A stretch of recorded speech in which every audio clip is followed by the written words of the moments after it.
வணக்கம். என் பேர் ஹேமலதா. நான் இங்கே ஆவடி அக்குபஞ்சர் சேவா சென்டரில் ஃபேக்கல்ட்டியாக இருக்கேன். அதோட ஃபவுண்டர் பார்த்தீங்கன்னா ஹீலர் சாம்பமூர்த்தி சார்.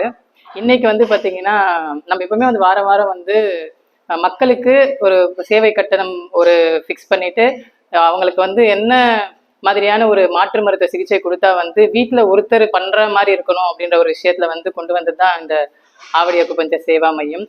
சேவை மனப்பான்மையில கொண்டு போகணும் அப்படின்றது. ஸோ அதுல வந்து இன்னைக்கு வந்து பாத்தீங்கன்னா நம்ம ஹீலர் சந்திரமௌலி சாரும் அர்ச்சனா தேவி மேடமும் வந்து இன்னைக்கு ரொம்ப அற்புதமான ஒரு கிளாஸ் நியூரோ தெரப்பி அப்படின்ற ஒரு விஷயத்த வந்து கொண்டு வராங்க. நிறைய பேர் வந்து பாத்தீங்கன்னா நம்ம அக்குபஞ்சர் நீடில் போடும்போதும் வந்து வலி இருக்கு அப்படி இப்படின்னு சொல்லிட்டு சொல்லுவாங்க இல்லையா. ஸோ அந்த மாதிரி பர்சன்ஸ்க்குலாம் நம்ம இது கொஞ்சம் கொடுத்துட்டு அதுக்கப்புறம் நம்மளோட மாற்று மருத்துவ சிகிச்சையும் சேர்த்து கொடுக்கும்போது இதுல நல்லாவே எஃபெக்ட் இருக்கு. ஈவன் வந்து நான் வந்து இவர்கிட்ட படிச்சுட்டு நான் வந்து ப்ராக்டிஸ் பண்ண ஆரம்பிச்சிட்டேன். நல்லாவே ரிசல்ட் இருக்கு. ஸோ அது வந்து அதனாலதான் வந்து நான் முன்னாடி வந்து சொல்ற ஒரு விஷயம். ரொம்ப நன்றி சார், நீங்க இதை எடுத்து கொடுத்து